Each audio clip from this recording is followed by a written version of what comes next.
할렐루야. 우리 주님의 이름으로 이 자리에 오신 성도님들을 환영하며 축복합니다. 우리 온라인으로도 함께 예배하실 분들 환영하며 축복합니다. 우리 다 함께 일어서셔서 우리 신앙 고백으로 사도신경으로 우리 신앙을 고백하겠습니다.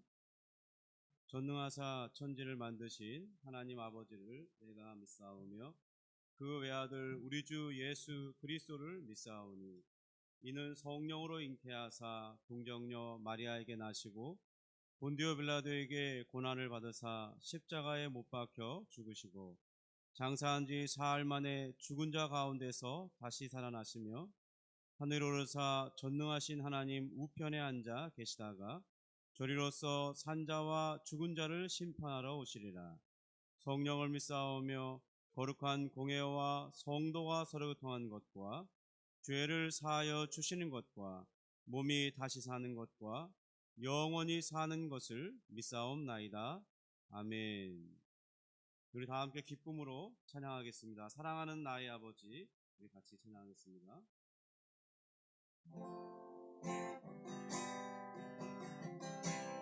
사랑하는 나의 아버지, 사랑하는 나의 아버지, 이름 높여드립니다.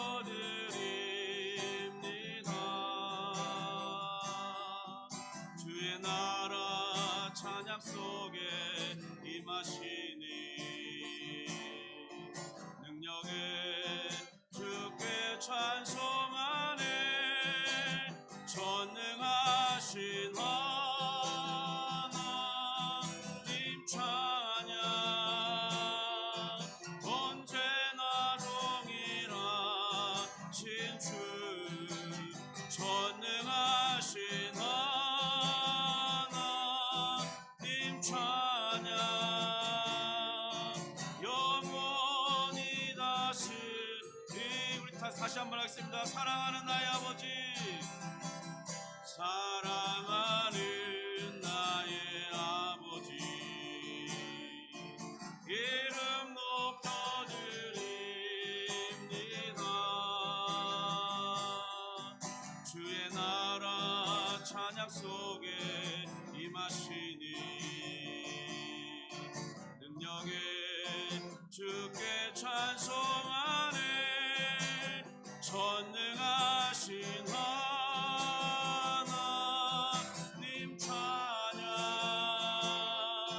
언제나 동일하신 주 전능하신 하나님 찬양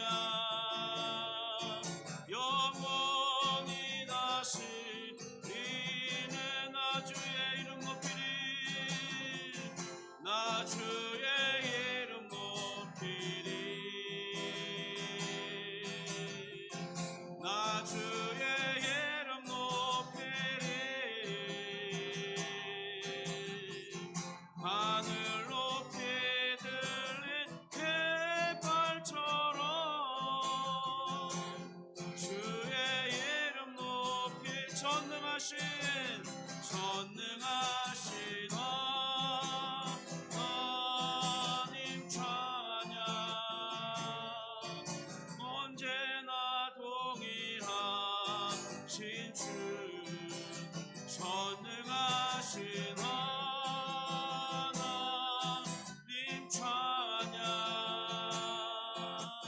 영원히 다스리네.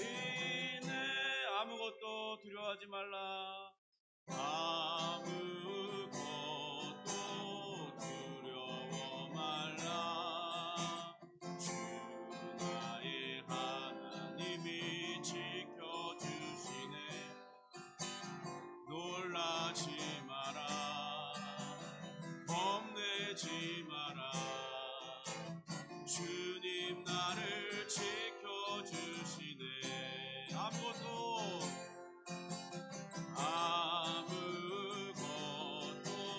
두려워 말라.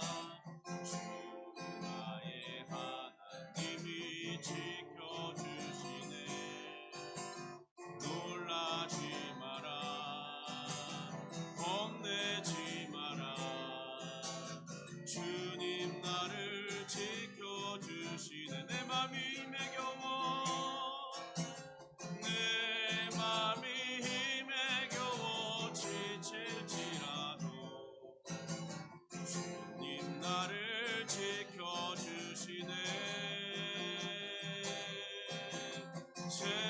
세상의 험한 풍파 몰아칠 때도 주님 나를 지켜주시네.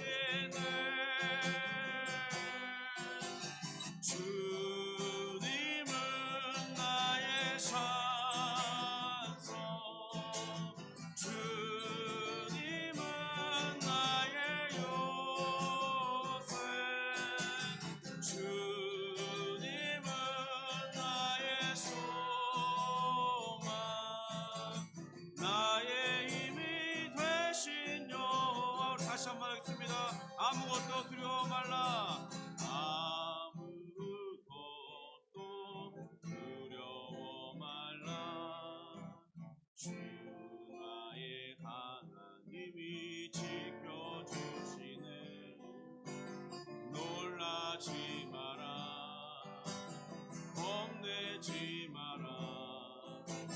주님 나를 지켜주시. 내 맘이 힘에 겨워, 내 맘이 힘에 겨워 지칠지라도 주님 나를 지켜주시네.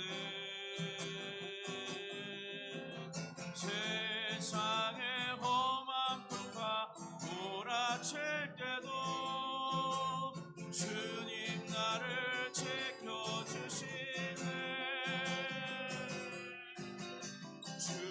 주님은 나의 산성, 주님은 나의 요새, 주님은 나의 소망, 나의 힘이 되신 여. 주님은 나의 산성, 주님은 나의 산성, 주님은 나의 요새, 주님은 나의 소망, 나의 힘이 되신 여. 나의 힘이 되신 여호와, 나의 힘이 되신 여호와.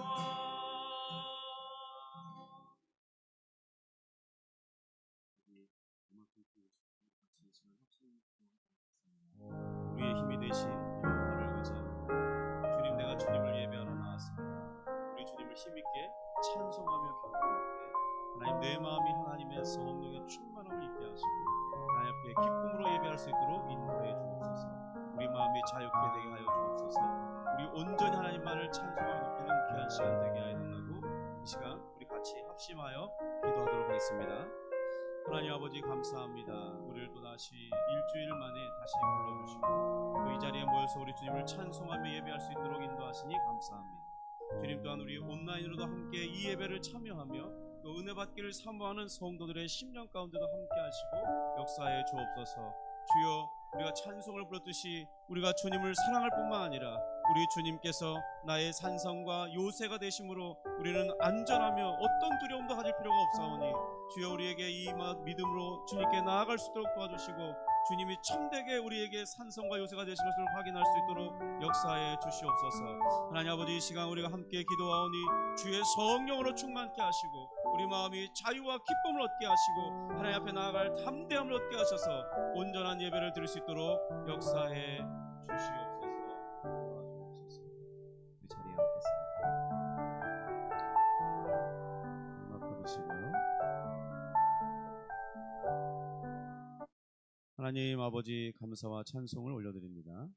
주님께서 우리에게 건강을 허락하시고 또 일주일을 시작하는 새날, 주일 첫날을 허락하시고 우리 마음이 또 이 날을 생각하고 기억하여 준비하고 주님 앞에 나아싸우니 주여, 우리가 주를 예배할 때 주께서 역사해 주시고 은혜를 베풀어 주시고 우리 하나님을 높일 때에 우리 마음이 큰 기쁨을 얻게 하여 주옵소서.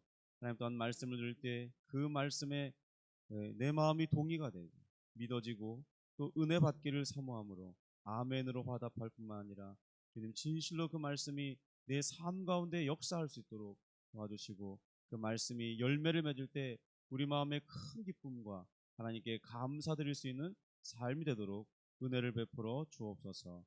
하나님, 우리 예주평남교회를 기억하셔서 이곳에 교회를 세우고 시작하게 하셨사오니 주님, 정말 이곳에 주신 이 사명을 따라 주님, 우리 예주평남교회가 귀한 열매를 맺게 하여 주옵소서.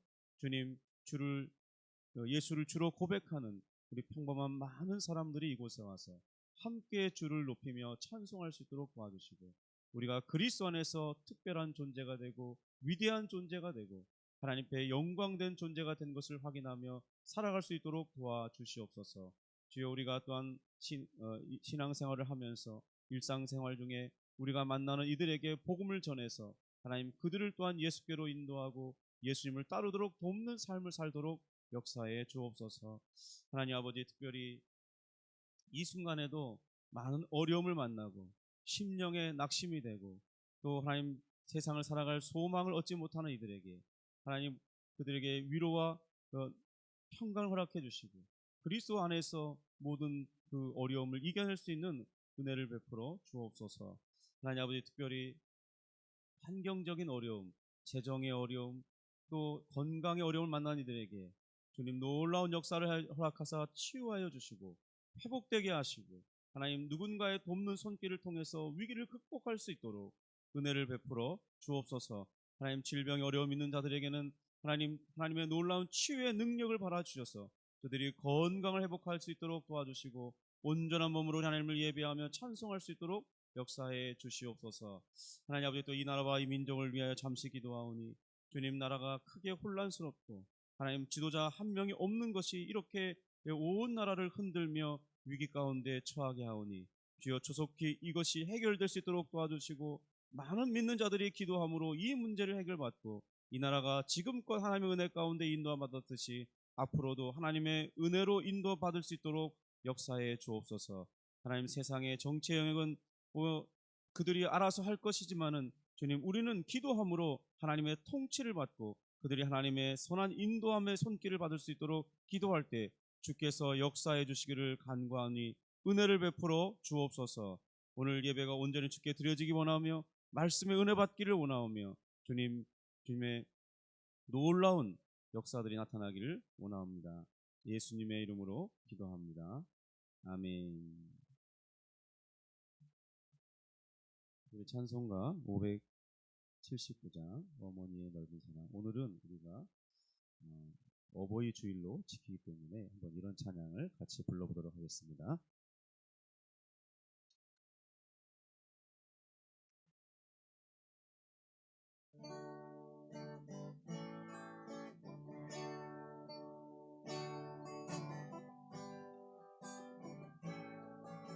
어머님의 넓은 사랑, 어머니의 넓은 사랑, 귀가 고독이하다. 그 사랑이 언제든지 나를 감싸줍니다. 내가 울 때 어머니는 주께 기도드리고 내가 기뻐 웃을 때에 찬송 부르십니다. 아침 저녁 읽으시던 어머니의 성경책, 손때 남은 구절만 모습 본 듯합니다. 믿는 자는 누구든지 영생함을 얻으리.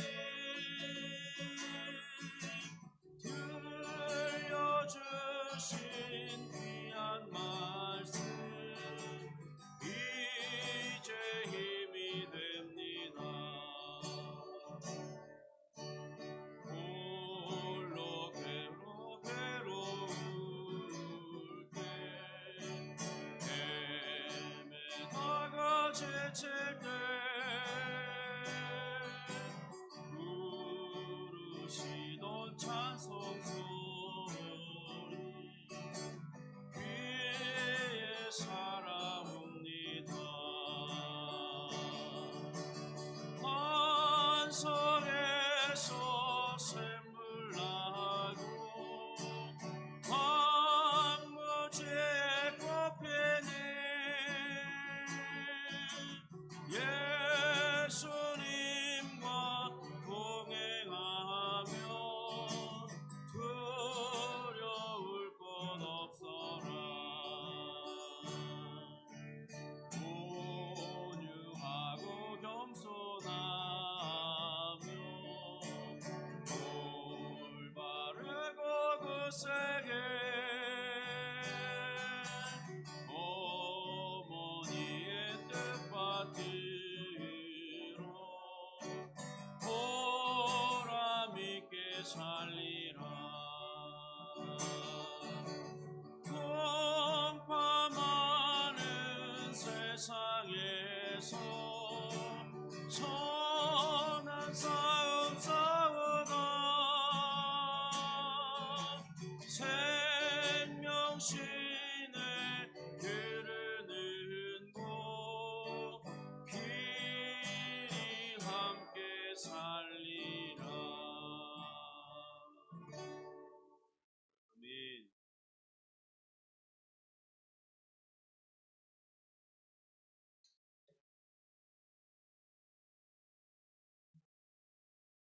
이쪽 마이크 뮤트가 됩니다. 네, 우리 잠시 교회 소식 전해드리겠습니다.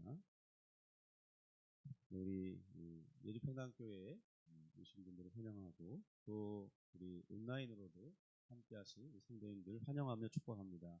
누군지는 알 수 없지만 이 말씀을 통해서 예배를 통해서 은혜받고 신앙의 회복이 있기를 주님의 이름으로 축복합니다.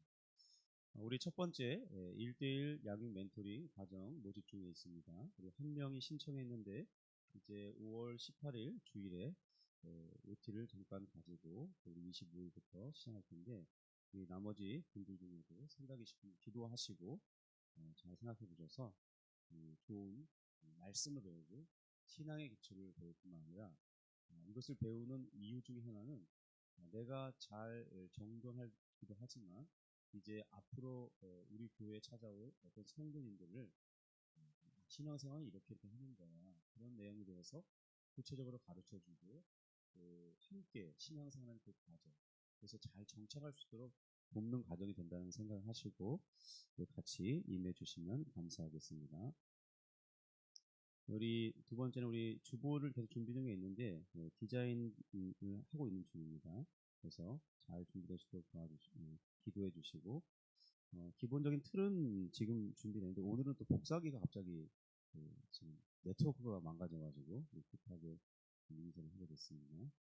그리고 우리 오늘 점심 식사 이후에는 우리 한가족 올림픽 우리 예전 교회가 초청해서 우리 같이 하게 됐는데요. 점심 식사 하신 후에 우리 1시 20분에 교회에서 출발하겠습니다. 시간 조정은 우리 식사할 때 같이 운행하기로 하고요. 우리 고촌 중학교에서 합니다. 그래서 약 1시 반에 가면 이제 성도님들이 오실 것이고 이런저런 준비하면은 대략 한 2시에 이제 오픈하고 그리고 한 5시경쯤에 모든 이 경품 추첨까지 해서 마치고 그리고 이제 그 이후에 여러 팀들이 이렇게 팀별로 모여서 같이 식사를 하고 교제하며 마치게 됩니다. 그래서 우리도 식사까지 같이 하고 돌아오도록 하겠습니다. 이제 우리 매일 아침 예배 화요일부터 토요일까지 진행하고 있는데요. 요한 일서를 마치게 되었습니다. 그리고 이제 아마 화요일날 우리 요한 일서 마지막 강의 설교를 한 후에 우리 수요일부터 시편의 1권을 우선 강의하려고 합니다. 시편이 총 5권으로 구성되어 있는데요. 우리 1권까지 하고 또 길기 때문에 좀 다른 부분을 또 옮겼다가 다시 이렇게 돌아오고 이런 식으로 가고 있습니다. 그래서 지난번에 시편 1편 우리 주일날 설교를 했기 때문에 아마 2편부터 강의가 시작되지 않을까 싶습니다. 그리고 우리 18일 혹은 우리 25일날 우리 점심 소풍을 할 텐데 우리 교회 성도님들 중에 다 시간을 좀 조절하고 있어서 아마 예상하기는 18일날 큰일이 없으면 점심 소풍을 여기 대암이 바늘 호수로 다녀오려고 합니다. 2시간 정도 소요되지 않을까 싶은데 밖에 가서 점심 먹는 게 또 행복함을 주더라고요. 그래서 밝은 환경 가운데서 교제하고 자연을 보면서 식사하는 그 기쁨이 큰 것 같습니다. 그래서 그렇게 교제하도록 하겠습니다. 네, 우리 이 시간 하나님의 말씀 볼 텐데요. 이 말씀은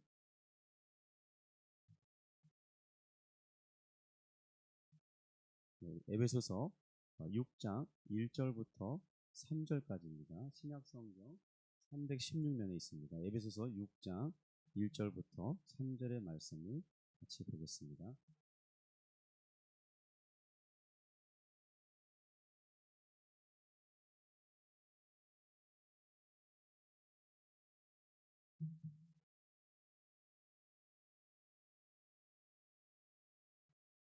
우리 찾으셨으면 우리 1절부터 3절 우리 짧기 때문에 합독하도록 하겠습니다. 우리 같이 읽습니다. 시작. 자녀들아, 주 안에서 너희 부모에게 순종하라. 이것이 옳으니라. 내 아버지와 어머니를 공경하라. 이것은 약속이 있는 첫 계명이니 이로써 너희가 잘되고 땅에서 장수하리라. 아멘. 네, 우리 매월 5월 둘째 주일은 교회에서는 어버이 주일로 기념할 시기입니다. 세상에서는 5월 8일을 정해서 어버이날을 지키는데 이미 다 그 날들을 지났고 또 기념했고 또 축하하는 시간을 가졌으리라 생각합니다. 그래서 오늘은 특별히 우리 하나님께서는 왜 우리에게 부모님을 공경하라고 하시는지에 대해서 좀 생각해 보고자 합니다. 사실은 우리 모두는 누군가의 자녀로 태어났고 지금 그런 자녀로 살고 있습니다. 물론 우리가 지금 나이가 들어서 부모님이 돌아가신 분들도 있겠지만은 그렇다고 부모가 없는 사람은 없는 것이죠. 저는 어린 시절에 이 부모님을 생각해 보면 부모님에 대한 불평과 어떤 불만 사항이 많았던 것 같습니다.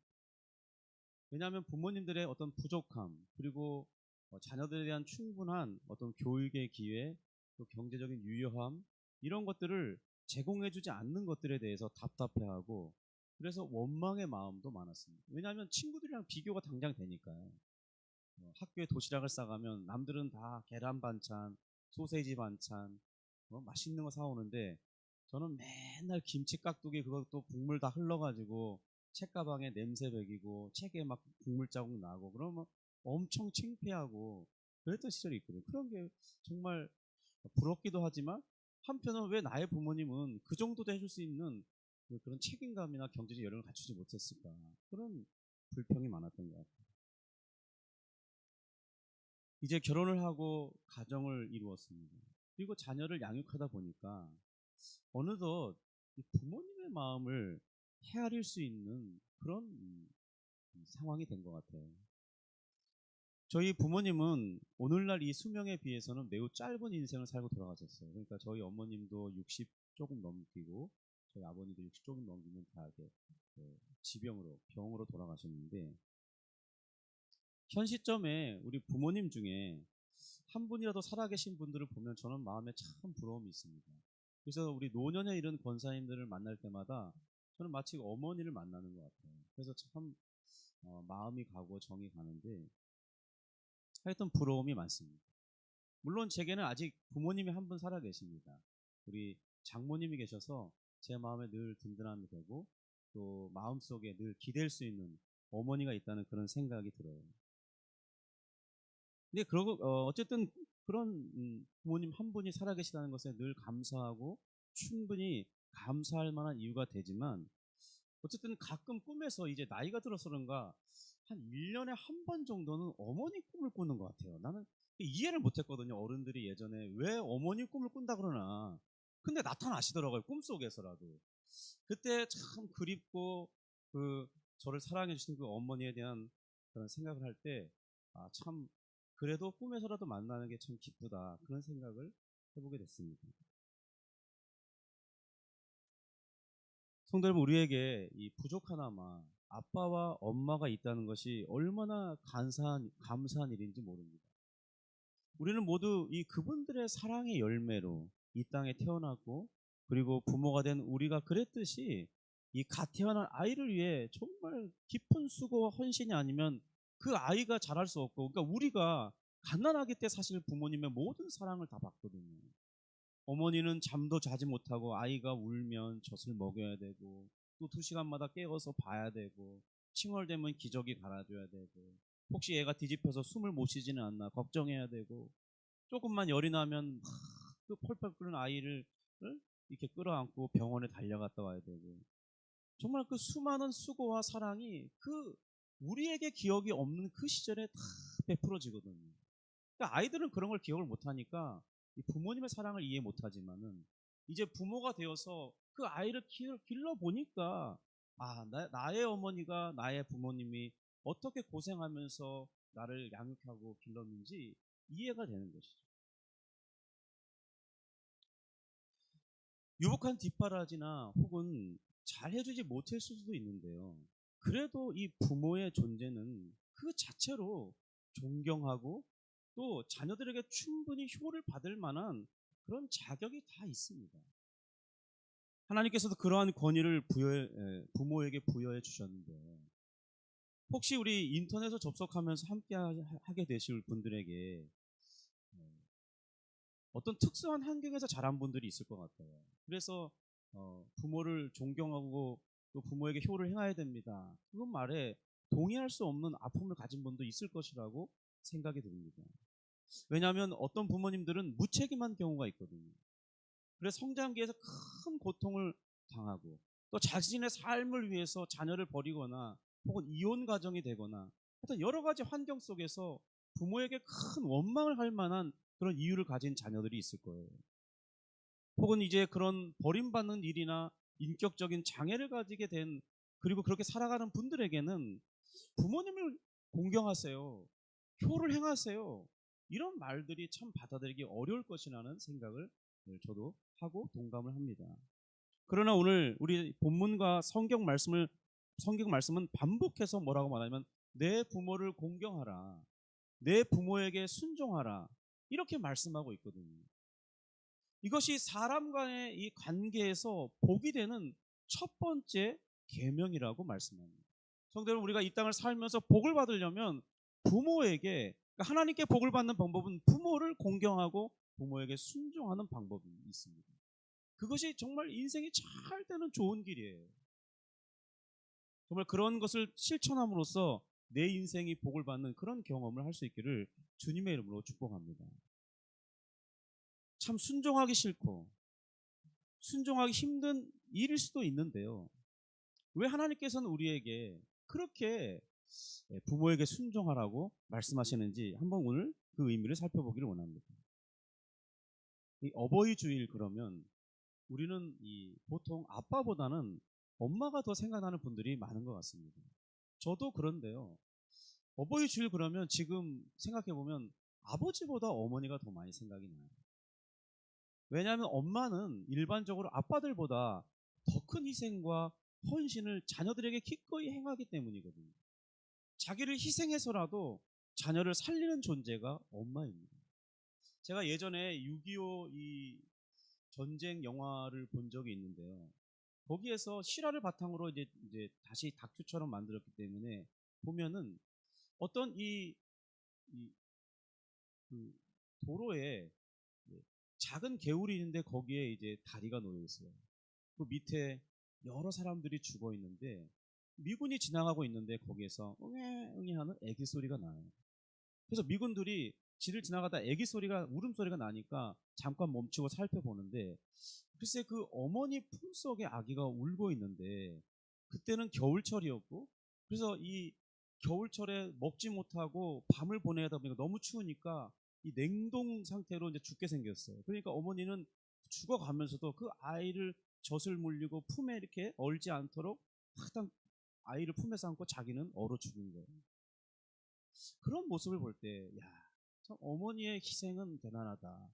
그 아이를 버리고 어디든지 가버리면 살 수 있을 기회가 있었을지도 모르는데, 그 아이 하나를 살리려고 자신은 얼어 죽어가면서도 그 아이가 죽지 않도록 이렇게 품에 안고 죽는 것을 본 그런 장면을 보면서, 어머니의 사랑은 참 위대하다, 그런 생각을 한 적이 있습니다.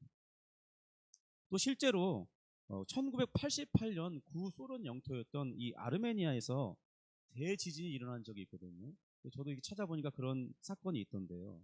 어떤 기사가 있었냐면은 이 무너진 건물 속에 26살의 여인이 이제 한 서너 살쯤 되는 이 어린 딸과 건물이 무너지면서 그 건물 벽 속에 갇힌 거예요.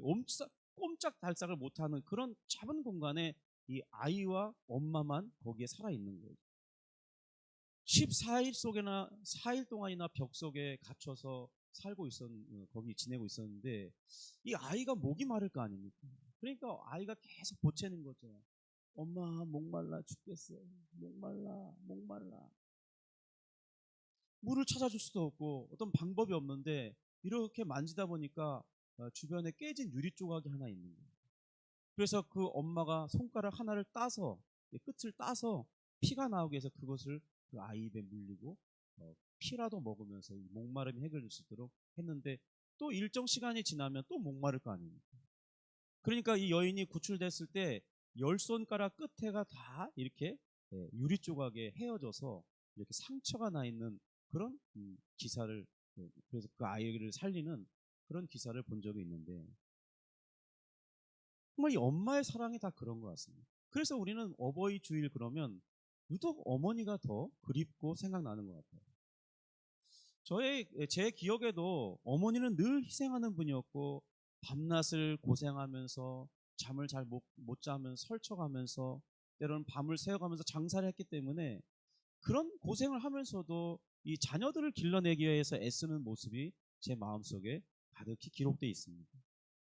그러나 아버지는요 늘 불만과 원망의 대상이에요. 저도 우리 자녀들에게 불만과 원망의 대상이 아닌가 싶습니다. 아버지는 술에 늘 임박해 있었고요. 집에 오면 정말 호통치고 아내와 자녀들이 무슨 잘못을 했다고 그렇게 괴롭히는지 모르겠어요. 술 취해오시면은 밤 12시에 도착해갖고 새벽 2, 3시까지 무릎 꿇고 무슨 할 얘기가 그렇게 많은지 졸려 죽겠는데 잠도 못 재우면서 잠자면 혼내고 매를 때리고 음식을 조금 마음에 안 든다고 뒤집어 엎어버리고 아내를 때리고 그런 모습을 보고 자란 저는 중학교 사춘기 시절에 들어갔을 때 어떤 분노감이 극해져서 우리 아버지는 왜 그런 건가? 사랑으로 양육하고 열심히 돈 벌어서 자녀를 잘 길러도 부족할 판인데 왜 우리 아버지는 저런가 하면서 정말 분노감과 불만이 가득했습니다. 그래서 제 마음속에 내가 언젠가는 저 아버지를 죽이고 나도 죽겠다. 그런 죽이고 싶은 마음에 사로잡힐 때도 있었어요. 물론 감사한 것은 다시 교회를 다니기 시작하면서 제가 은혜를 받고 20살 이후로부터는 제 마음이 변해서 아버지를 용서하고 이해할 수 있게 되기는 했습니다. 그런데 만약 이 상당히 많은 분들이 저와 똑같지는 않지만 어떤 아버지에 대한 불만은 꽤 많이 가지고 있지 않을까 생각을 해봅니다. 사실 이런 희생과 섬김으로 우리를 양육해 주신 이 부모님을 사랑하고 감사하고 부모님께 효를 행하고 공경하는 것은 우리가 평소에도 늘 해야 될 일이잖아요. 마땅히 그렇게 해야 되죠. 그런데 이렇게 어버이주일이나 어버이날을 정해서 만든 것은 우리가 평소에 생각만큼 잘 못하기 때문에 그래서 그날이라도 따로 정해서 부모님에 대한 사랑을 다시 한번 기억하고 회상하고 소홀했던 나의 어떤 모습을 뉘우치고 또 마음가짐을 새롭게 하는 그런 날들이 되기 위해서 이렇게 정해서 지키는 것이 아니겠습니까? 이렇게라도 하면서 우리는 이 부모님의 소중함을 깨달을 기회를 얻게 된다고 생각합니다. 사람은 근본적으로 다양한 인간관계 속에서 살아가는 존재예요. 그 관계의 시작과 기초는 그런데 부모님과 자녀의 관계에서부터 시작됩니다. 동서양을 막론하고 모든 그 윤리의 기초는 부모와 자녀 간의 관계를 중심으로 합니다. 우리 하나님께서도 십계명을 통해서 이것을 그대로 보여주셨어요. 10개의 계명의 핵심이 뭐냐고 묻는 이 율법사에게 예수님은 하나님을 사랑하고 이웃을 사랑하라. 이것이 크고 첫째 되는 계명이며 온 율법과 선지자의 강령이라고 말씀해 주셨습니다. 마태복음 22장 37절부터 40절인데요. 제가 읽어보겠습니다. 예수께서 이르시되 내 마음을 다하고 목숨을 다하고 뜻을 다하여 주 너의 하나님을 사랑하라 하셨으니 이것이 크고 첫째 되는 계명이요 둘째도 그와 같으니 내 이웃을 내 자신같이 사랑하라 하셨으니 이 두 계명이 온 율법과 선지자의 강령이니라. 이 동일한 말씀의 어떤 스토리 속에서 마가복음 12장에서는 이보다 큰 계명은 없다고 주님께서 친히 말씀해 주셨는데요. 성도 여러분, 그렇습니다. 정말 하나님을 사랑하는 것은 우리가 그렇다 치고 우리 사람들과의 관계에서 부모님을 사랑하는 것, 부모님에게 효를 행하는 것, 이 계명은 가장 큰 계명에 속하는 계명입니다. 10계명을 잠깐 살펴보면요, 크게 두 가지로 나눠볼 수 있어요.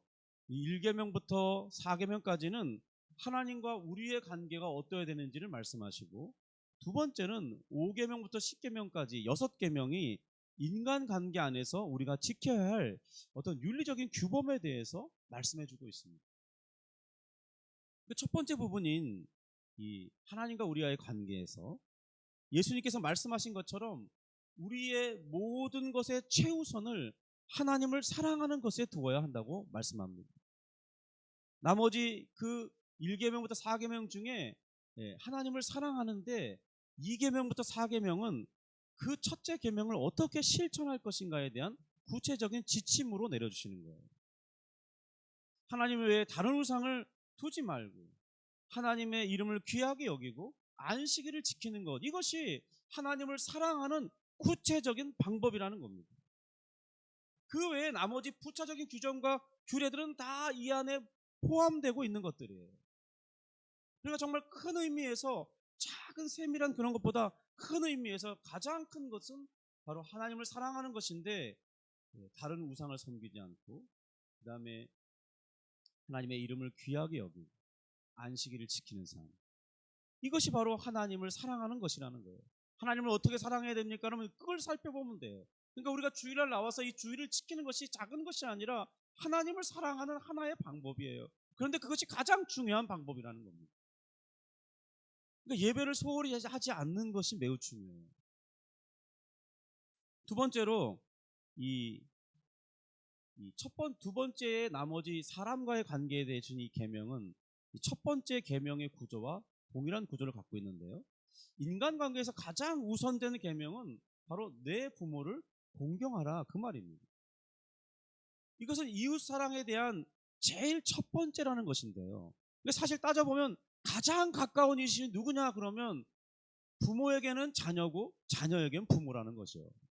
그런데 우선순위가 뭐냐면 자녀는 부모님이 없으면 존재할 수 없기 때문에 그 나를 있게 하신 그 부모를 공경하고 순종하는 것은 마땅하다. 이것은 제일 큰 계명이다. 이렇게 말씀하고 있는 것입니다.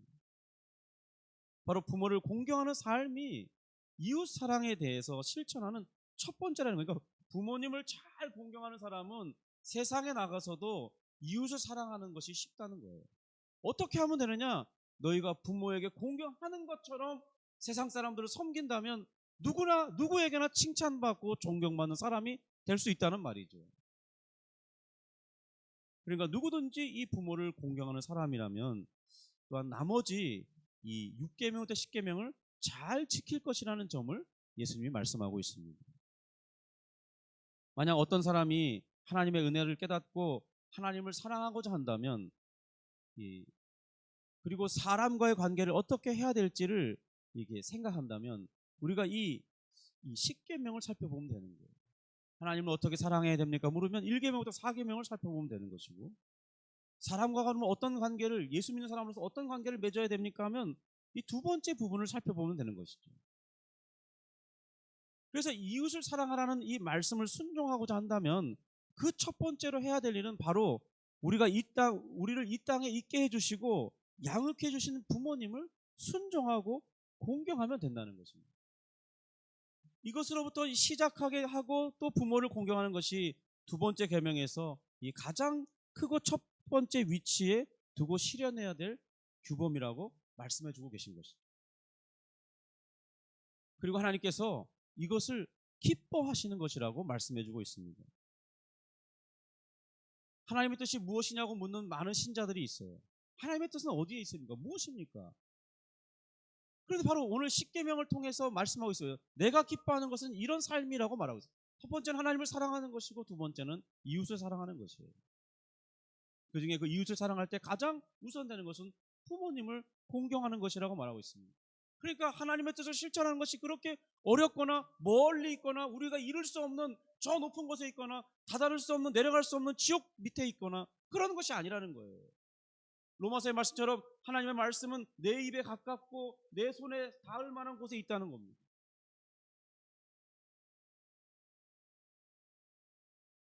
그러면서 우리는 이제 그러면 이웃을 사랑하는 첫 번째 그 내용 중에 부모를 공경하라고 했으니까 그럼 어떻게 부모를 공경해야 됩니까? 이렇게 물어봐야 되겠죠.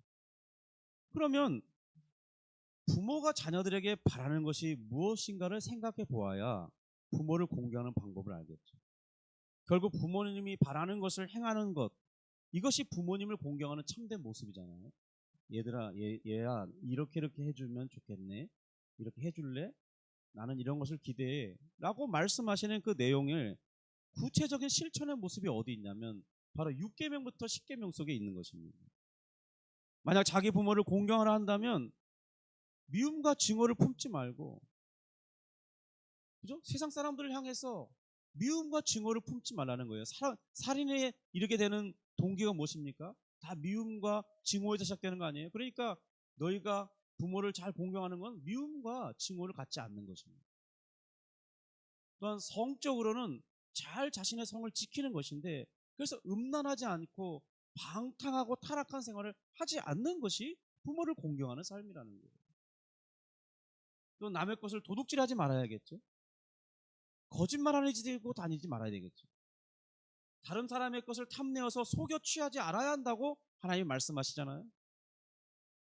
이렇게 살기를, 비록 자신은 부족해요. 연약한 삶을 사는 부모였어요. 그러나 그런 부모일지라도 자녀들에게 기대하는 바는 다 똑같다는 것입니다.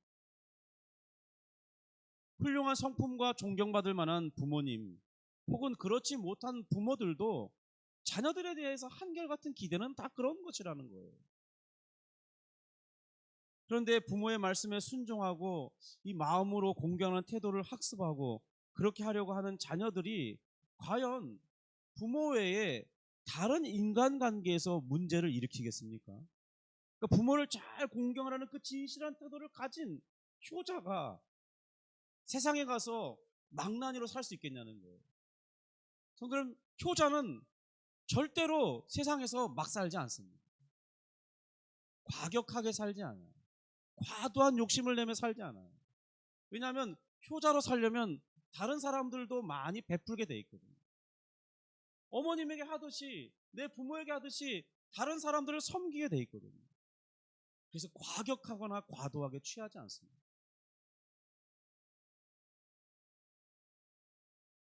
부모의 근심이 되려 하지 않는다면 우리는 자연스럽게 그래서 어떤 말씀을 지키게 되냐? 10계명의 말씀을 지키게 되는 거예요. 세상에 예수님을 믿지 않는 다른 종교들이나 어떤 유교 사상 같이 그런데도 다 그런 것들이 녹아져 있잖아요. 이와 같이 우리 부모님을 생각하면서 부모님께 효를 행하는 자로 살고자 하게 되면 우리는 자연스럽게 착한 자로 살게 되고 그것을 또한 하나님께서 기뻐하신다고 말씀하고 있습니다. 오늘 본문에서도 사도 바울은 가정에 대해서 말씀하면서 우선적으로 자녀들이 부모에게 어떤 태도를 취해야 되는지를 설명합니다. 그리고 나서 이 부모가 자녀들을 또 어떻게 대하고 양육해야 되는지를 말씀하는데 먼저는 자녀가 부모에 대해서 어떤 태도를 취할 것이냐를 먼저 말한다는 것입니다. 우선순위가 바뀌지 않는다는 거예요. 자녀들은 생각하죠. 부모님이 나에게 할 만큼 해줘야 내가 부모님을 공경하지, 이런 생각을 해요. 그건 성경적이지 않다는 겁니다. 부모가 혹 잘 못해줄 수도 있어요. 그런데 성경적인 권위는 자녀가 부모를 공경하는 것이 먼저입니다. 마치 사람이 하나님을 공경하고 예배해야 되는 것처럼 하나님은 그런 우선순위와 권위의 체계를 세워놓으셨어요. 그러니까 부모가 나에게 잘 못해준다고 불평하기 전에 우리 자신들은 늘 부모를 먼저 공경할 부분을 생각하고 나서 이제 부모님이 내게 잘해주시냐 안 해주시냐 따져봐야 된다는 거예요. 그런데 이런 말씀을 선포할 때면 저도 저도 느낍니다. 이 알러지 반응을 가지신 분들이 꼭 있어요. 이게 막 긁어요, 막. 그 말씀은 받아들일 수 없습니다.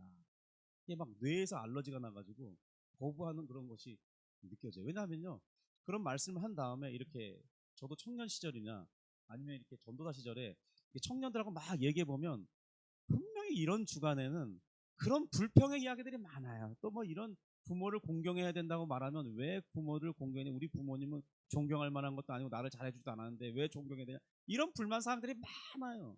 그게 다 뭡니까? 알러지 반응 보이고 있다는 거죠. 그 말씀 순종하기가 어렵다는 그 말이잖아요. 그런데 의외로 기독교인들도 예외는 아니라는 겁니다. 그런 점에서 우리 모든 부모들은 회개할 필요가 있어요. 돌아볼 필요가 있어요. 저도 예외는 아닙니다. 어쨌든 그런 데에는 다양한 이유들이 있습니다. 제가 제 자신을 생각해봐도 저도 부모로서 참 부족한 점이 많거든요. 제가 지금까지 20년 넘게 신학을 공부한다고 하면서 그 배운 대로 우리 자녀들을 잘 양육했냐 묻는다면 저는 그렇지 못했습니다. 아마 점수로 친다면 60점을 못 받을 것 같아요. 낙제 점수죠. 다시 공부해야 되고 다시 해야 되는 거죠. 그 이유 중에 하나는 저의 이기적인 면 때문에 그렇습니다. 성실하게 살지 못한 부분에 있어요. 게으름의 문제도 있고요. 다른 우선순위로 인해서 신명기 6장의 말씀처럼 부지런히 말씀을 가르치고 들어가더니 나오더니 자녀들을 붙들어 놓고 말씀을 가르치고 그 말씀을 경외하게 하고 말씀을 암송하게 하고 말씀을 묵상하게 하던 자녀들로 양육해라는 그 말씀에 순종하지 못했습니다. 뿐만 아니에요. 저는 지식에도 졸한 사람입니다. 제가 이 예주 평남교회라고 이름 지어준 이유 중에 하나가 제 목사인 제가 지극히 평범한 사람이기 때문에 그 평범한 사람들을 섬기고 싶어서 그렇게 말한 것뿐입니다. 그렇게 이름을 정한 것이죠. 어쨌든 저는 지식에 졸하고 제 성품을 보니까 그렇게 성품이 좋지 못해요. 제 개성이 나쁩니다. 저는 다혈질적인 우울질 기질을 갖고 있어요. 근데 우리 집안이 다 그래요. 아버지 닮아서 그런지 이게 형제들 간에 대화할 때 세 마디를 못 넘어갑니다. 야, 왜? 왜? 막 이렇게 되는 거예요. 야, 막 세 마디를 못 건너갔었어요. 물론 지금은 이제 다들 나이가 들고 하니까 형님 이렇게 숙이고 들어가니까 좀 싸움은 일어나지 않고 대화는 잘 되는데 그때 이 중고등학생 때나 청년 20살 초반 때는 왜 그렇게 세 마디를 못 건너가는지 모르겠어요. 근데 하여튼 뭐 세 마디만 건너가면 싸움이 납니다. 그런 모습이 부모가 된다고 한순간에 다 없어지는 게 아니잖아요. 어쨌든 그런 다양한 부족한 면이 자녀들을 양육할 때도 그대로 반영이 되더라고요. 또 제가 신학을 한다고 했기 때문에 두 자녀를 낳고 신학 공부를 시작했는데 학부부터 시작해요. 그러니까 이게 공부하는 기간이 길었어요. 우리 자녀들을 낳은 이후에. 그러니까 한 10년 정도는 경제적으로 매우 어려웠거든요. 그러니까 어쩔 수 없이 자녀들의 필요들을 채워주지 못하는 그런 환경으로 자라게 했습니다. 그러니까 우리 자녀들은 다른 친구들보다 더 뭔가 갖추지 못하고 뭔가 남들이 누리는 걸 다 누리지 못하는 그런 상황 속에 있었기 때문에 아마 우리 두 자녀 속의 마음 속에 그런 것들이 어떤 면들은 상처나 그런 것도 남아있지 않을까 생각을 해봅니다. 그러니까 제 자신을 볼 때 인격적으로 문제가 있죠. 경제적으로 잘 키워주지 못했죠. 사역한다고 가정을 잘 돌보지 않았죠. 그러니까 그런 부모의 말씀에 왜 순종해야 되지? 그런 문제 많은 부모를 왜 공경하라고 하지? 이 하나님의 말씀의 요구에 순종한다는 게 그렇게 쉬운 문제가 아니라는 겁니다. 과연 우리는 왜 부모님에게 순종해야 되는 것일까요? 1절에 보면 이렇게 되어 있죠. 우리 같이 1절 한번 읽어보겠습니다. 1절입니다. 시작. 자녀들아 주 안에서 너희 부모에게 순종하라. 이것이 옳으니라. 여기 순종한다는 말의 뜻은 이 주의를 기울여 듣는다, 관심을 가지고 살펴본다 그런 뜻인데, 그러니까 부모님의 뜻을 헤아리고 적극적으로 순종하는 행동을 강조하는 말이 이 순종하라라는 말 속에 있어요.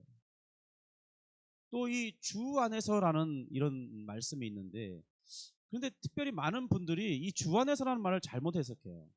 이걸 어떻게 이해하느냐 하면, 부모님의 요구가 하나님의 뜻과 일치하는지를 먼저 판단해 보고, 자녀인 내가 그 요구가 부모님의 뜻에 부합되면 순종하고, 그렇지 않으면 순종하지 않아도 된다. 이런 식으로 해석하는 키워드로 주 안에서라고 해석해요. 제가 이 말씀은 큐티를 여러 큐티 모임 속에 해볼 때 거의 이렇게 다 해석합니다. 이렇게 적용을 해요. 근데 본문을 그렇게 이해하면 안 됩니다. 주 안에서라는 말은 어떻게 이해해야 되냐면, 우리가 그리스도인이라는, 우리가 누구냐, 우리의 신분을 강조하는 표현이에요. 그러니까 너희가 그리스도인이라면, 이런 말이죠. 우리가 그리스도인이 맞지 않습니까? 그러니까 주 안에서라는 말은 다른 말로 내가 그리스도인이라고 한다면 그러면 부모에게 순종하는 것은 마땅하다. 그러니까 어떤 내용이냐, 부모가 내게 어떤 순종을 강요하느냐, 요구하느냐, 이런 내용을 다루고 있지 않고, 너가 그리스도인이라면 부모님에게 순종하는 것은 마땅하다. 이걸 말하고 있다는 겁니다. 부모가 어떤 존재인지, 부모님이 무엇을 요구하는지에 따라서 순종의 의무를 결정하라. 그렇게 말하고 있는 게 아니라는 거예요. 바로 이 가르침을 듣는 우리를 화나게 하고 이해할 수 없다고 생각하게 만드는 것입니다. 아니, 부당한 요구를 하는데 우리가 왜 순종을 해야 되죠? 그런 생각이 드는 거예요. 자신도 하지 못하는 일을 왜 나한테 요구하지? 부모님들이 그런 걸 요구하잖아요. 야, 일찍 자. 돌아보니까 자도 일찍 안 자더라고. 일찍 자래. 화가 나는 거죠. 핸드폰 좀 그만 봐. 그런데 나도 핸드폰을 보고 있더라. 자기도 안 하면서 왜 나보고 핸드폰 그만 보라는 거야? 그런 불만이 있는 거죠. 이런 부당한 요구를 하는데 그 말에 순종을 해야 되는 것이겠습니까? 또 거기에다가 어쨌든 참 우리가 순종하기 어려운 그런 것들을 많이 말해요. 그런데 본문은 그럴지라도 부모에게 순종하는 것, 그리고 그것이 예수님 믿는 신자들의 마땅한 도리고 의무라고 말씀한다는 것이 우리가 살펴봐야 할, 눈을 크게 뜨고 봐야 할 말씀입니다. 우선 내가 믿는 사람이라면요, 그리고 다른 사람들도 나를 믿는 사람으로 인정해 주기를 바란다면, 그렇다면 우리는 부모를 공경하는 자가 되어야 됩니다. 순종하는 자가 되어야 다른 이들이 나를 믿는 자로 봐준다, 그겁니다. 자기가 믿는 사람이라고 막 떠들고 다녀요. 근데 그 사람이 부모가 하는 그 행동을, 부모가 요구하는 행동을 행하지 않으면 뭐라고 말하겠습니까? 부모님이 막 이렇게 사석에서 막 이렇게 얘기할 때 막 얘기가 나오잖아요. 아, 우리 부모는 말이야. 뭐 자기도 하지 않으면서 이런 걸 하래. 어쩜 우리 부모는 그런지 모르겠어. 뭐 그러고 말을 하고 다니는 겁니다. 그러면 그걸 듣는 사람이 뭐라고 생각하겠어요? 뭐 믿는다는 사람이 저래. 그 말 사실이야? 저 믿을 사람이 못 되는구만. 속으로, 겉으로 말하지 않겠지만 속으로 그런 생각하지 않겠어요? 아니, 무슨 교회 다닌다면서 뭐 이렇게 부모에 대한 불만이 많고 부모의 요구가 좀 부당하다 하지만 그런 걸 우리한테까지 이렇게 다 까발리면서 이렇게 해야 되는가? 그런, 그 사람을 정말 신자로 바라보지 않게 되는 역할을 하는 게 아니냐. 그리고 그 사람의 행동이 부모에게 냉담합니다. 하는 말마다 불순종하고요. 그 면전에 대고 대들고 거부하고 부모를 돌아보지 않는 이 불효를 행하는 사람이라면 과연 누가 그를 신자라고 봐주겠느냐는 거예요. 그러니까 우리가 신자라면 이 부모에게 불순종하는 것보다 조금 불평스럽더라도 일단은 순종하는 그것이 얼마나 더 낫다는 것을 인정할 수 있기를 바랍니다. 아예 부모를 인정할 수 없기 때문에 그의 말에 권위를 두지도 않고, 권위를 인정할 수 없기 때문에 부모의 말에 대해서 무시해버리고 귓등으로도 듣지 않는 태도, 이것은 하나님이 기뻐하시지 않는다고 오늘 말씀하고 있다는 사실을 우리가 기억해야 돼요. 하나님이 그런 태도 우리에게 기뻐하지 않습니다. 그런 태도는. 좀 불평스럽고요. 부모님이 뭐 하면 잔소리 자꾸 들리고 분노가 치밀어 올라도 아예 불순종하기보다는 그래도 투투투투 되면서 일단 순종하는 편이 낫다는 것입니다. 저도 우리 자녀들에게 일 시켜보잖아요. 그 안 하면 기분 나쁩니다. 그런데 좀 입을 궁시렁궁시렁 대요. 그러면서도 하면은 그냥 속으로는 그래도 이뻐요. 부모의 마음이 그런 것 같아요. 그러니까 하나님도 비슷하지 않겠어요? 뭐 좀 인정하기 어려운 부모들이 아니고 우리 부모들이 다 문제가 많으니까 그냥 뭘 시키면은 이렇게 하겠지만 그래도 순종하면은 하나님도 기뻐하심이 있다는 거예요. 그나마 그래도. 물론 가장 이상적인 모습은 우리가 성숙해서 부모가 어떤 자질이든 상관없이 우리가 항상 즐거운 마음으로 예 어머님, 예 아버지 제가 그렇게 하겠습니다. 그렇게 잘 순종하는 자라면 얼마나 좋겠어요. 이건 그런데 이상적인 거잖아요. 우리가 그렇게 잘하기 어렵잖아요. 어쨌든 그렇게 하는 것이 주님께서 가장 기뻐하시는 베스트이지만은 그러나 그렇게 할 수 없을 때에는 하고 싶지 않을 때에는 그래도 불평하는 마음이 있을지라도 일단은 순종하고 보는 것이 우리 하나님을 기쁘시게 하고 또 우리 부모를 기쁘게 하는 방법이라는 거예요. 이 부당한 요구임에도 순종을 잘한 이 구약의 인물의 예를 들어본다면 그 인물은 이삭일 것입니다. 그는 다 큰 성인이 되었어요. 그러니까 이 120살이 넘는 이 노년에 이른 아버지가 자신을 이제 결박하고 칼로 이제 각을 떠서 번제를 드리려고 할 때 그 뜻에 성인임에도 그가 반항하지 않았다는 점이 놀랍습니다. 만약 힘으로 따진다면 얼마든지 그 노인네를 아버지 왜 그래요? 아 이제 뭐 하는 것입니까? 노망 드셨어요? 이러면서 손을 잡을 수 있잖아요. 그런 이야기를 할 때 누구라도 이삭의 편이 되어줄 사람들이 많지 않겠습니까? 아니 어떻게 아버지가 자식을 죽이냐고 그렇게 편들어줄 사람이 더 많지 않겠어요? 아니 어떤 사람이 자신의 아버지가 자식을 칼로 죽이려고 그러는데 야 아버지 그래도 아버지께 순종해야지 이럴 사람이 누가 있겠습니까? 100이면 100 사람이 이삭에게 만약에 대항했다면 그 잘했다고 아버지가 좀 문제가 있다고 이렇게 이삭을 편들어줬을 게 분명합니다. 그런데 이삭이 그렇게 하지 않았다는 사실. 얼마나 부당한 요구. 자기 생명을 뺏으려고 그랬잖아요. 그런 거에 비하면 우리 육신의 부모들이 우리에게 지금 요구하는 그 모든 것들은 덜 부당하지 않습니까?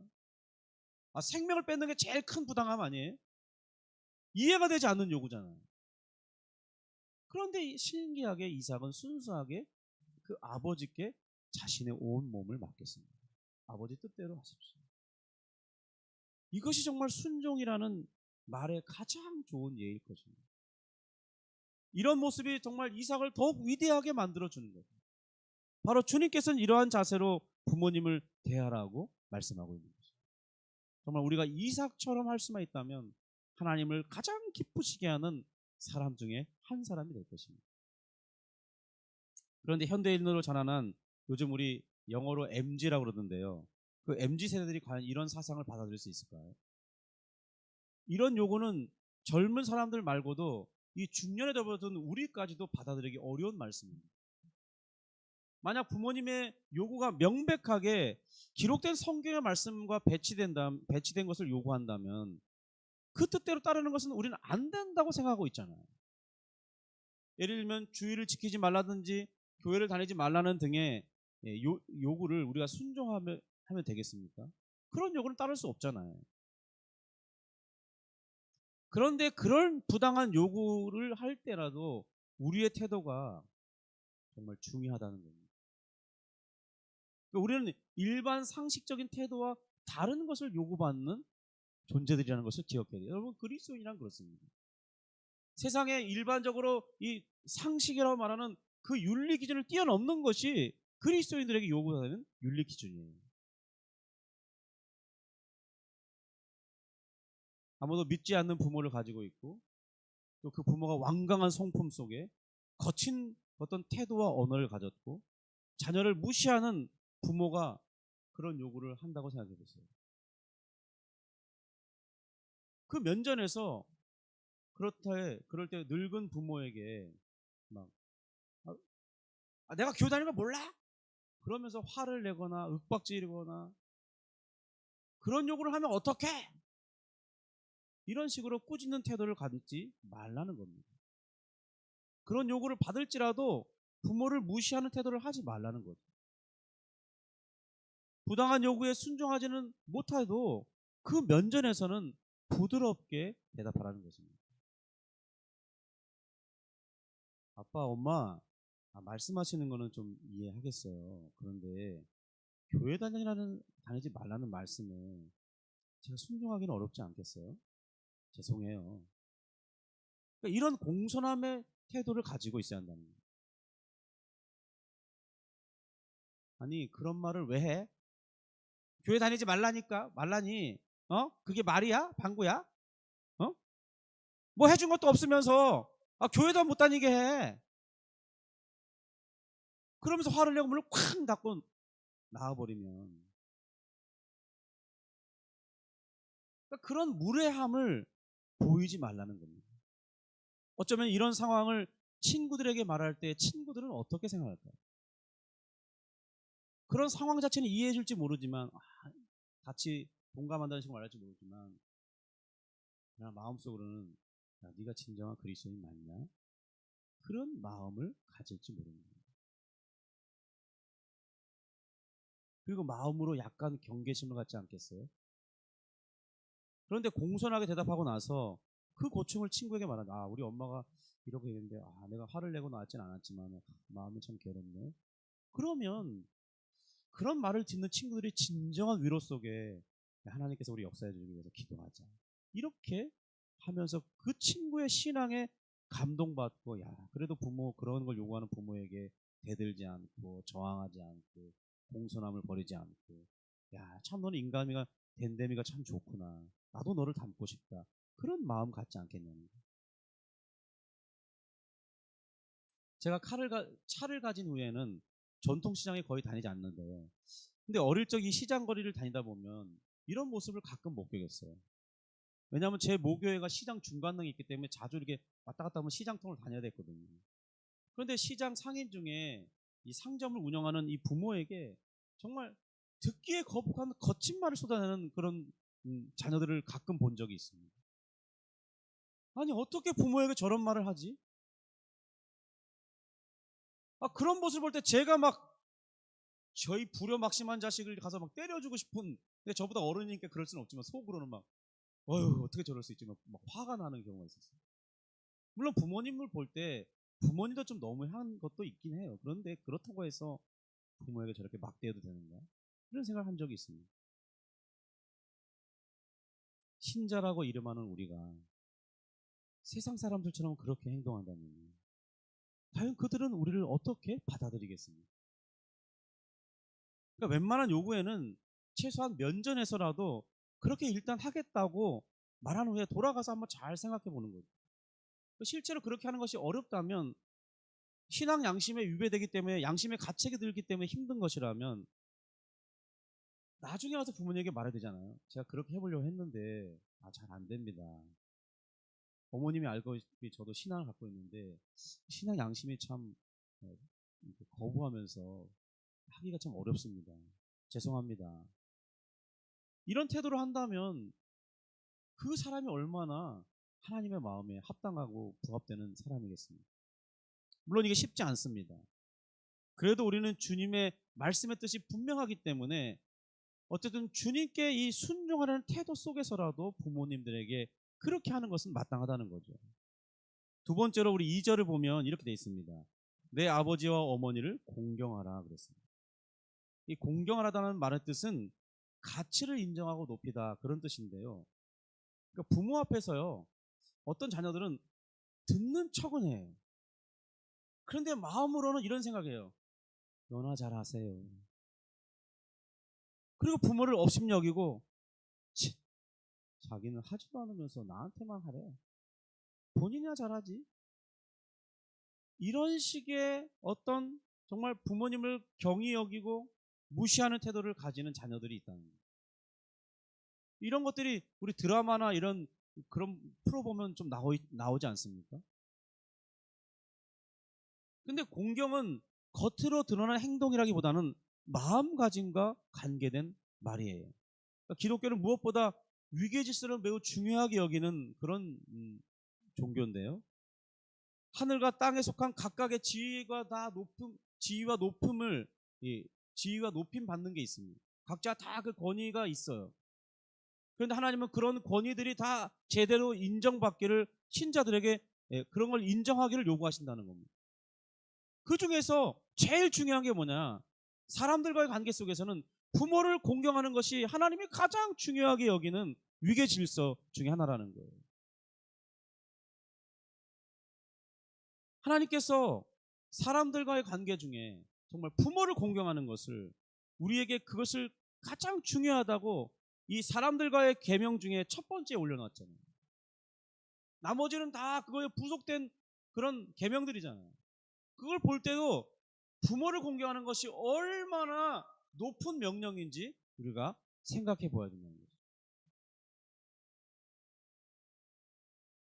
바울이 이 사도행전을 보면 전도여행을 하다가 구금되고 억울하게 고소를 당해서 자기를 변호하는 과정이 있었어요. 그때 이 대제사장 아나니아를 비난한 적이 있는데요. 그런데 그 옆에 있던 사람이 아니 당신은 대제사장을 힐문하느냐고 지적한 적이 있습니다. 사도 바울이 그 말을 듣는 즉시 미안하다고, 내가 저분이 대제사장인지 몰랐다, 그렇게 말하면서 공개적으로 사과를 한 적이 있습니다. 이런 모습에서 우리가 배워야 할 점이 뭐냐면, 지금 그 대제사장이 자기를 억울하게 하고 자기를 고소하고 자기를 감옥에 가두게 한 역할을 주동자거든요. 근데 그 자기를 핍박하는 그런 사람이라 할지라도 그가 하나님이 세우신 권위라는 거예요. 그러면 그 권위가 나를 위해하지만 그래도 그 권위에는 복종해야 된다는 거죠. 그것을 지금 간접적으로 보여주고 있거든요. 그러니까 하나님께서 자녀들인 우리에게 부모를 주셨잖아요. 그죠? 부모가 없었으면 나는 없었잖아요. 그런데 그 부모가 나보다 현저히 못해요. 무식해요. 인품이 좋지 못합니다. 표현이 거칠어요. 삶의 방식이 존경하기 어렵습니다.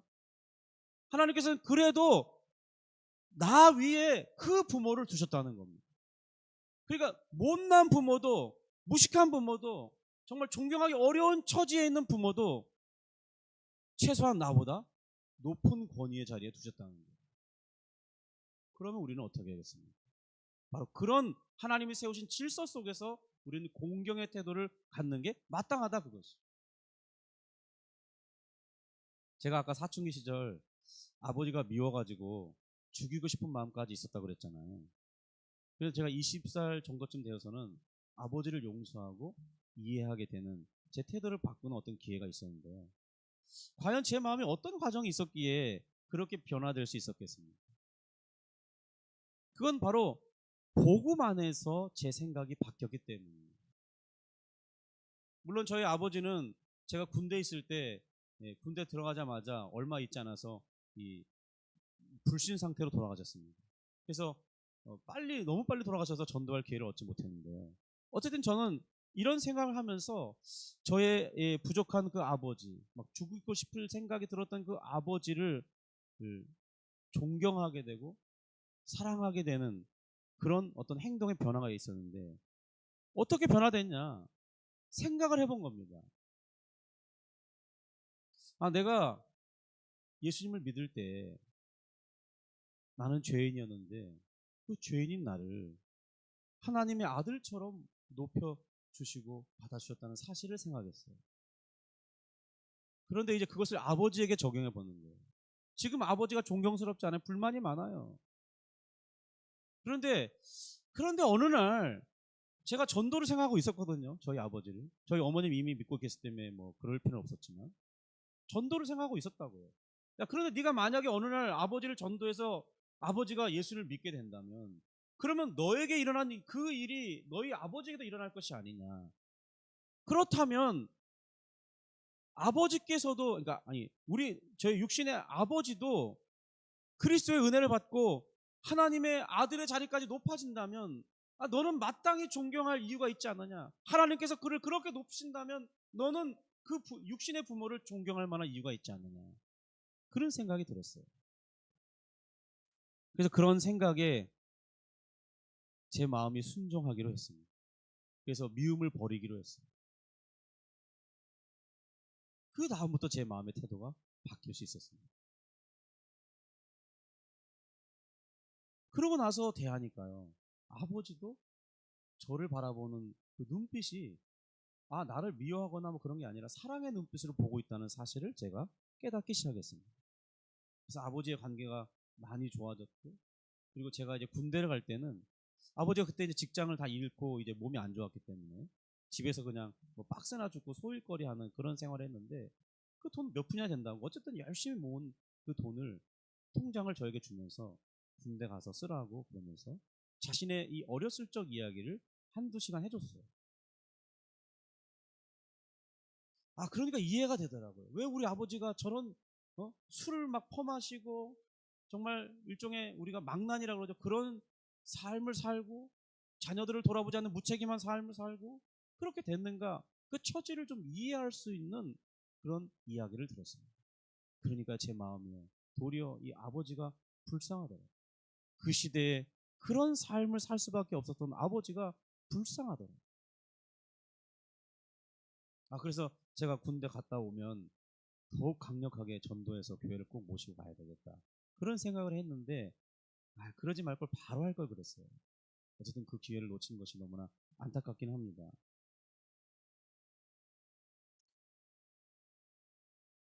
성도 여러분, 우리가 생각해 볼 점은 부모로서 인정할 수 없는 상황에 있을지라도 하나님께서는 그를 나의 부모로 두셨다는 점과 하나님께서 부모가 문제가 있을지라도 마땅히 그 권위를 인정하며 공경하는 태도를 가지는 것이 마땅하다고 하셨다면 우리는 순종해야 하지 않겠습니까?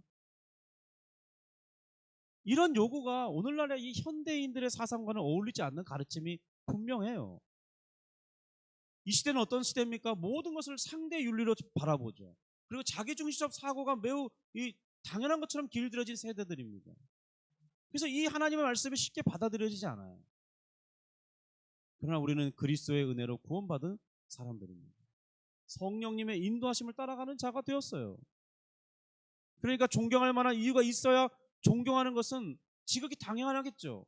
그러나 존경할 수 없는 부모를 존경하려 할 때는 그 이상의 어떤 원칙을 필요로 한다는 거죠. 바로 하나님께서 그 부족한 부모를 나의 부모로 택하셨어요.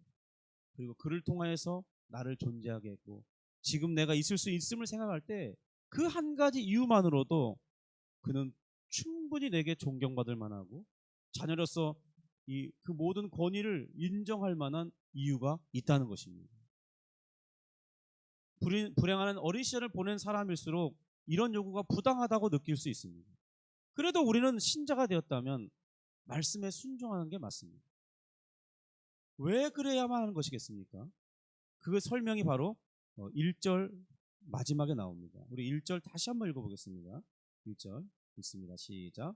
자녀들아, 주 안에서 너희 부모에게 순종하라. 이것이 옳으니라. 여기에서 옳다라는 헬라어 원문에는 의롭다라는 말이 사용됐어요. 그러니까 주 안에서 우리가 부모에게 순종하고 공경하는 것, 이럴 때 하나님은 우리에게 의롭다라고 선포하신다는 거예요. 그러니까 이 의롭다는 말이 1절에만 있지만 원문에는 부모를 공경하는 2절의 말씀까지를 다 포함하는 내용입니다. 의롭다는 것은 뭐냐면 하나님의 성품에 일치한다, 그런 뜻입니다. 우리 하나님은 의로우신 분이시잖아요. 그런 의로우신 하나님께서 보실 때도 자녀들이 부모에게 순종하고 부모를 공경하는 것은 마땅하고 의롭게 보신다, 그것입니다. 그러니까 그 말은 다른 말로 하나님이 그것을 기뻐하신다는 것이죠.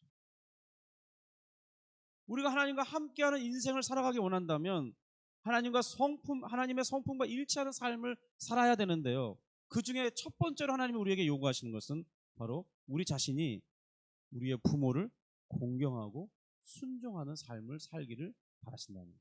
우리가 만약에 그런 태도를 가지고 살잖아요. 하나님은 그 사람을 의롭다고 보신다는 거예요. 근데 이 말씀에 우리가 한 가지 더 주의해서 볼 점이 있습니다. 순종과 공경이 부모님의 어떤 됨됨이를 근거로 하고 있지 않다는 점이에요. 그러니까 부모님이 존경할 만하니까 순종하고, 그렇지 못하면 순종하지 않아도 되는 그런 식의 어떤 것을 표현하고 있지 않다는 것입니다. 부모가 아무리 부족해도, 아무리 못났어도 자녀는 부모에 대해 순종하고 공경할 태도를 가지는 것이 하나님의 의로우신 성품에 부합되다고 말씀한다는 거예요. 그리고 이것은 절대적인 명령으로 주어진 것입니다.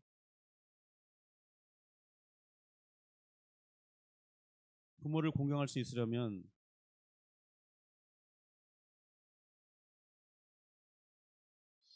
부모를 공경하라고 아이들에게 가르친다고 그 아이들이 그걸 받아들일 수 있을까요?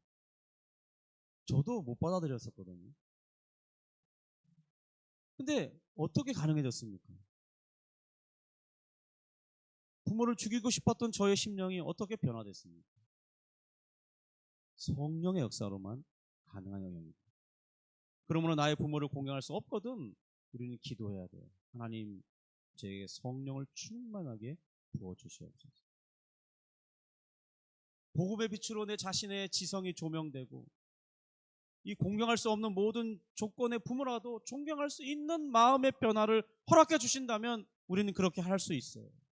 부모를 이해할 수 있는 어떤 내가 모르는 그 영역들이 있거든요. 왜 나의 부모는 저렇게 되었는가에 대한 어떤 배경이 있거든요. 그런 것을 알게 해달라고 하면요, 하나님께서 우리를 긍휼히 여기고 불쌍히 여기는 것처럼 우리 마음에도 긍휼히 여기고 불쌍히 여기는 마음이 생겨요. 그러면 용서할 수 있고, 그 부모의 말씀을 순종할 수 있고, 나의 태도가 정말 공손하게 바뀔 수 있어요.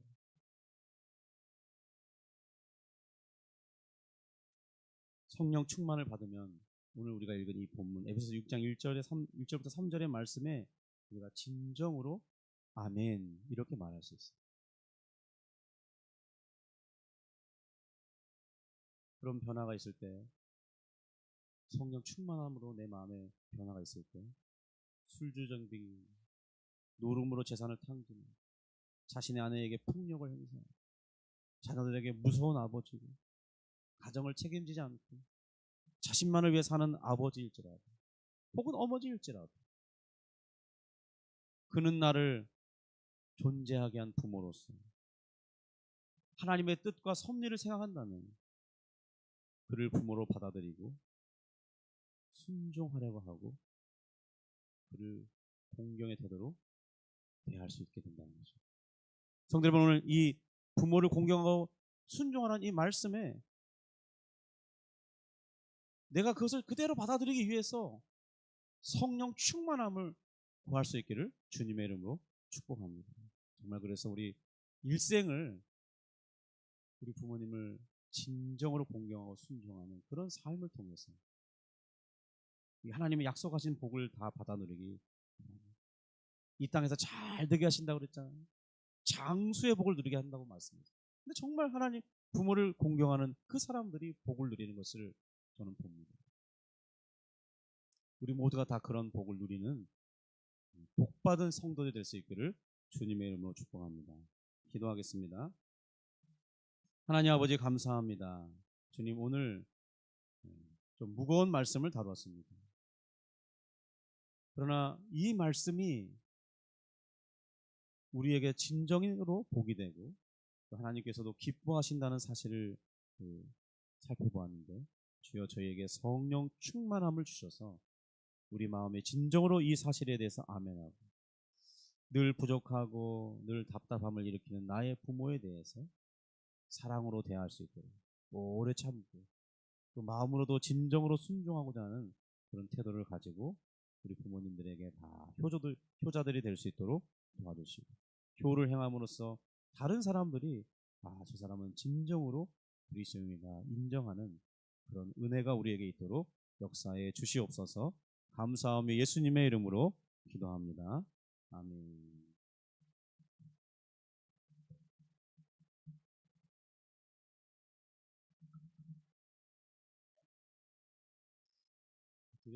준비하신 예물 드릴 텐데요. 우리 같이 나를 봐주옵소서 찬양하면서 우리 기도를 예물을 드리겠습니다.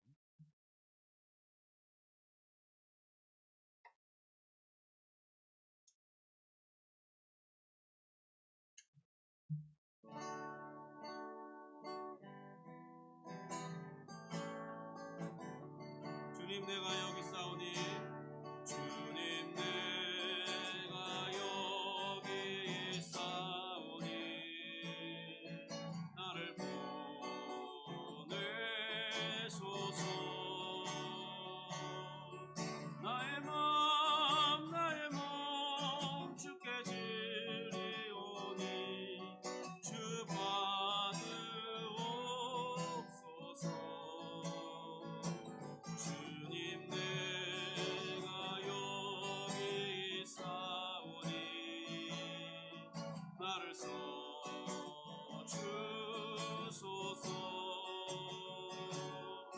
가진 것 모두 다 주께 드리오니 주 받으소서.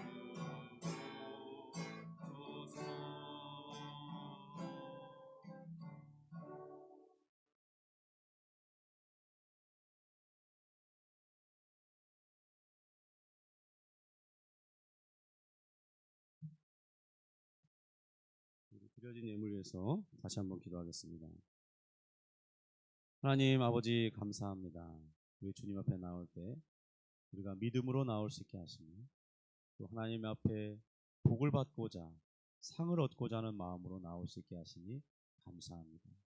주님께서 주를 찾고 의지하는 자에게 상급을 약속하시고 우리 영원한 상급을 주실 뿐만 아니라 이 땅을 사는 동안도 하나님을 잘 신뢰하는 자에게 복이 되게 하시고 그를 끝까지 함께 하시고 여러 가지 많은 돕는 일들을 허락하신다고 약속하였사오니 주여 그런 일들이 주를 믿고 신뢰하는 우리 모두에게 일어나게 하여 주옵소서.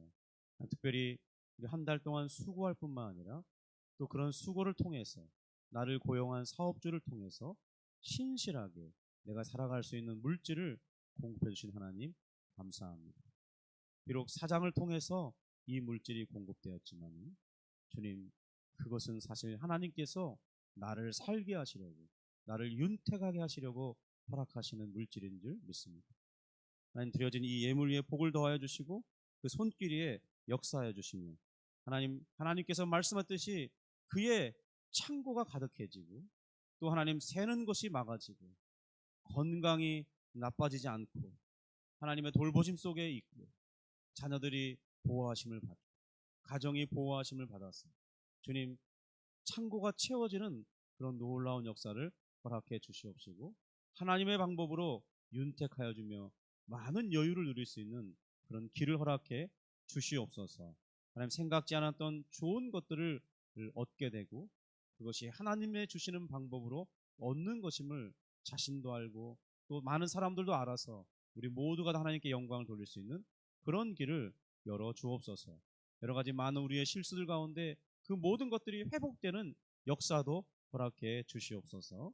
하나님 아버지 또 주님 앞에 귀한 주일 헌금 드립니다. 드려진 그 손길마다 복을 더하여 주시고 우리 하나님을 생각하면서 드려진 예물이오니 그 마음도 받으시고 흠양하시고 우리 인생의 여러 가지 많은 필요들을 채워줄 뿐만 아니라 하나님을 기뻐하는 신앙을 살 수 있도록 우리를 이끌어 주시옵소서. 예수님의 이름으로 기도합니다. 아멘. 우리 다 같이 자리에서 일어나셔서 파송의 노래 하나님의 부르심 찬양하고 축도로 마치겠습니다.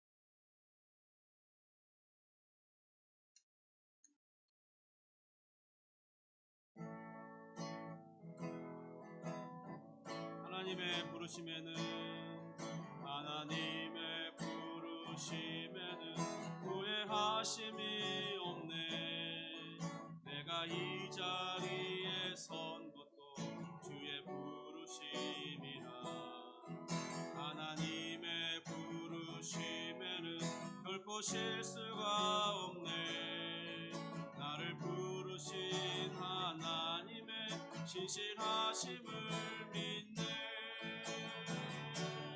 날 부르신 뜻 내 생각보다 크고 날 향한 계획 나의 지혜로 측량 못하나 가장 좋은 길로 가장 완전한 길로 오늘도 날 이끄시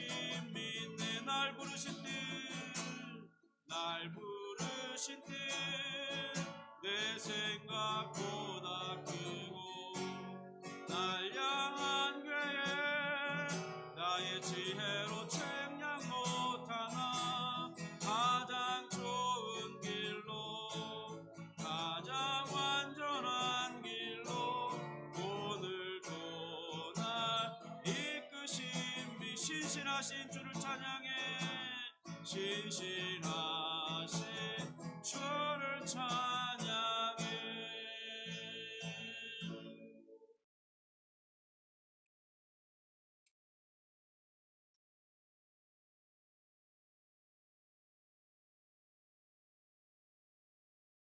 이제는 우리 주 예수 그리스도의 은혜와 하나님의 영원하신 사랑과 성령 하나님의 교통 충만케 하시는 은혜가 오늘 부모를 순종하고 공경하라고 하신 말씀이 하나님의 계명이니 또한 우리가 순종할 때 하나님의 약속하신 복들이 있음을 믿고 주님 제가 그렇게 하겠습니다 다짐하며 성령의 충만을 입기를 사모하는 주의 심령들 머리머리 위에 그들의 손길 위에 그들이 닿는 발길 있는 가는 곳마다 복을 받게 하시고 하나님 정말 간절히 소원하는 그 삶 위에 이제로부터 영원토록 함께 있을지어다.